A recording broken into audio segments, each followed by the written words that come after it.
ఈ సంబరాలన్నీ కూడా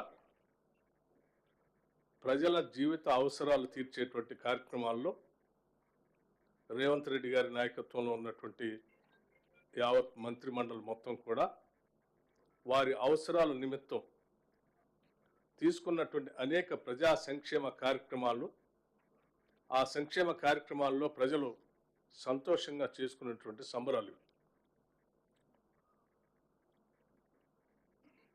మా హౌసింగ్ శాఖ మార్చులు శ్రీనివాసరెడ్డి గారు అట్లాగే శాఖ అధికారులు చెప్పినట్టుగా ప్రతి జీవికి ఒక గూడు అవసరం. అట్లాగే మనుషులకి మరీ ముఖ్యంగా అవసరం.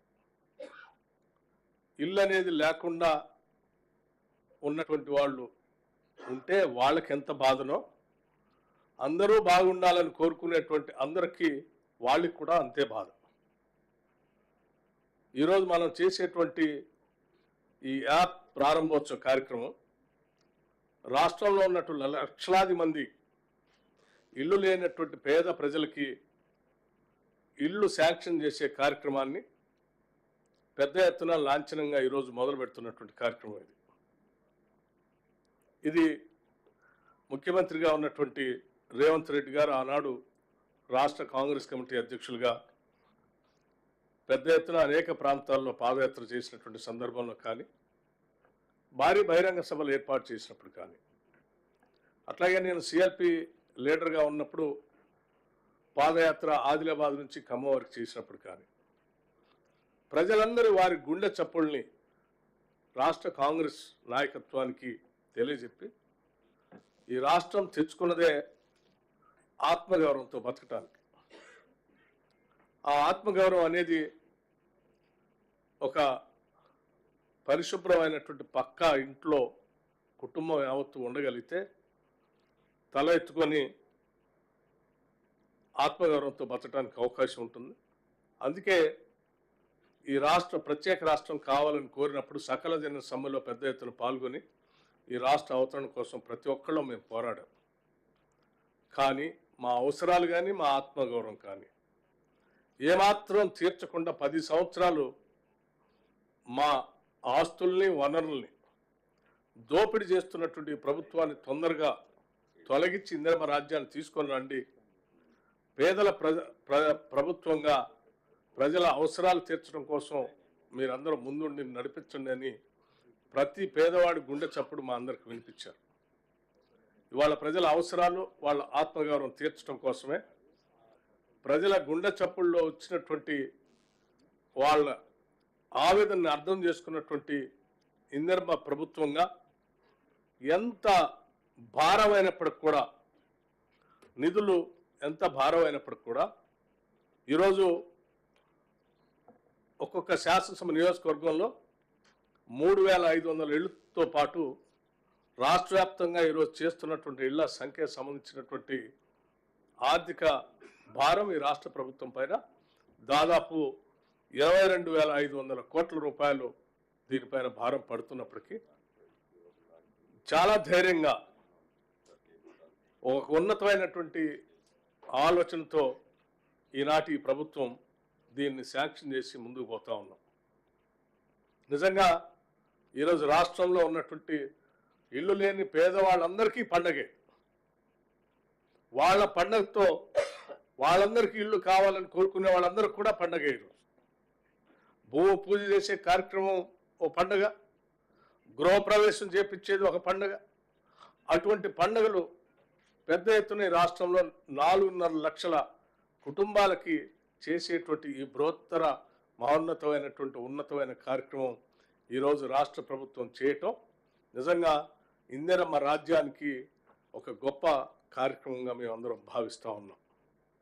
పేదల అవసరాలు తీర్చేటువంటి సొంత ఇంటి కళ పెద్ద ఎత్తున చేస్తూ ముందుకు పోతున్నటువంటి ఈ తరుణంలో రాష్ట్రంలో ఉన్నటువంటి ప్రజలందరినీ గమనించవలసింది ఒకటి విజ్ఞప్తి చేస్తూ ఉన్నాం. దాదాపు 7 లక్షల పైబడి అప్పుల భారం మా మీద వేసినప్పటికీ రైతాంగ సోదరుల కోసం 21,000 కోట్ల రూపాయలు నేరుగా వారి అకౌంట్లో మేము రుణమాఫీ కింద వాళ్ళ 2 లక్షల లోపల ఉన్నటువంటి రైతులు రుణమాఫీ అంతా పూర్తి చేసి, అట్లాగే ఆనాటి ప్రభుత్వం మనందరినీ తాకట్టు పెట్టి 7 లక్షలు పైబడి అప్పు చేస్తే ఆ అప్పులు భారాన్ని కట్టడానికి ఇంకొక 64,000 కోట్ల రూపాయలు బ్యాంకులకు అప్పు కడుతూనే మళ్ళీ ఈరోజు 22,500 కోట్ల రూపాయలతో పేదల కోసం ఈరోజు ఈ ఇందిరమ్మ రాజ్య కార్యక్రమాన్ని ముందుకు తీసుకొని పోతా ఉన్నాం. ఇది ఒక్కటే కాదు, దీంతో పాటు మరి 500 రూపాయలకి గ్యాస్ సిలిండర్లు ఇస్తున్నాం. ఇది కూడా పేద మధ్యతరగతి కుటుంబాలకి పెద్ద ఎత్తున ఉపయోగపడేటువంటి కార్యక్రమం. అట్లాగే 200 యూనిట్ లోపల కరెంటు వాడుకునేటువంటి వాళ్ళందరికీ కూడా ఉచితంగా జీరో బిల్ ఇచ్చే కార్యక్రమాలు కూడా మేము పెద్ద ఎత్తున మొదలుపెట్టి మార్చి నెల నుంచి ఉచితంగా ఇస్తా ఉన్నాం. ఇలా చెప్పుకుంటూ పోతే పండిన ధాన్యానికి 500 రూపాయలు బోనస్ ఇచ్చే కార్యక్రమం కానీ ప్రతి కార్యక్రమాన్ని చేసుకుంటూ విపరీతమైన ఆర్థిక భారం పడుతున్నప్పటికి కూడా ఒక ఆర్థిక క్రమశిక్షణతో యావత్ మంత్రిమండలి మొత్తం కూర్చొని ఆలోచన చేసి మనం ఇచ్చిన హామీలని తెచ్చిన సంపదని ప్రజలకు పంచాలనేటువంటి ఆలోచనతో ముందుకు పోతున్నటువంటి ఈ తరుణంలో కొద్దిమంది వ్యక్తులు కావాలని బురద జల్లే కార్యక్రమాన్ని చేపట్టి వాళ్ళలానే ఈ ప్రభుత్వం కూడా ఉంటే ఈ రాష్ట్రంలో ఉన్నటువంటి ప్రజలంతా అదే బాధల్లో ఉండాలని కోరుకుంటూ మేము చేసే కార్యక్రమాలను అడ్డుపడుతున్నటువంటి విషయాన్ని కూడా గమనించవలసిందిగా ఈ సందర్భంగా విజ్ఞప్తి చేస్తూ ఉన్నాను. పేద విద్యార్థులు కుటుంబాలకు సంబంధించినటువంటి వాళ్ళు చదువుకునేటువంటి వాళ్ళకి ఇంటిగ్రేటెడ్ రెసిడెన్షియల్ స్కూల్స్తో ఈ సంవత్సరమే 5,000 కోట్ల రూపాయలతో ఈ రాష్ట్ర ముఖ్యమంత్రి గారు మంత్రిమండలి అంతా కూర్చొని ఒక అద్భుతమైన ఇంటర్నేషనల్ స్టాండర్డ్లో ఉండేటువంటి రెసిడెన్షియల్ స్కూల్స్ని శాంక్షన్ చేసి ఈరోజు ముందుకు పోతా ఉన్నాం. మన బిడ్డలు చదువుకుంటున్నటువంటి వాళ్ళందరికీ ఈరోజు డైట్ ఛార్జెస్ మీరు 10 ఏళ్ళు వాళ్ళు బతకటానికి ఇబ్బందికరంగా ఉన్నటువంటి పరిస్థితుల్లో ఉంటే కూడా తినటానికి సరిగ్గా తిండి లేకపోయినప్పటికీ కూడా మీరు 10 ఏళ్ళు ధనిక రాష్ట్రంగా మీకు అప్పచెప్తే కనీసం రూపాయి కూడా వాళ్ళకి డైట్ ఛార్జెస్ పెంచలేదు. ఈరోజు రాష్ట్ర ప్రభుత్వం 40% ఒకటేసారి డైట్ ఛార్జెస్ పెంచి ముందుకు పోతాం.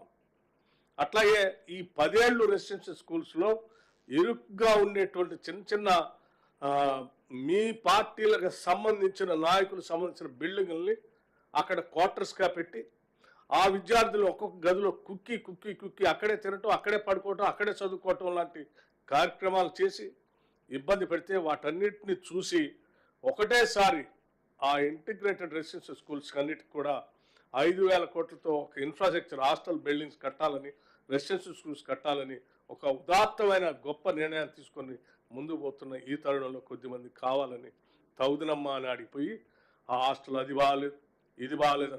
దానికి కారణం మీరే కదా. ఆనాడే మేము 5,000 కోట్లతో ఈరోజు మేము కడుతున్నట్టుగా మీ 10 ఏళ్లలో అవి కట్టి సరిగా చేసుంటే ఇవాళ ఆ పిల్లలు ఎదుర్కొనే వాళ్ళు కాదు కదా. మీరు చేసిన తప్పిదాలకి ఈరోజు ఆ పిల్లలు మూల్యం చెల్లిస్తూ ఉన్నారు. అటువంటి బాధ వాళ్ళు పడకూడదనే మేము ఆలోచన చేసి మాకు ఎన్ని ఇబ్బందులు ఉన్నా ఆ కార్యక్రమం తీసుకొని ముందుకు పోతా ఉన్నాం.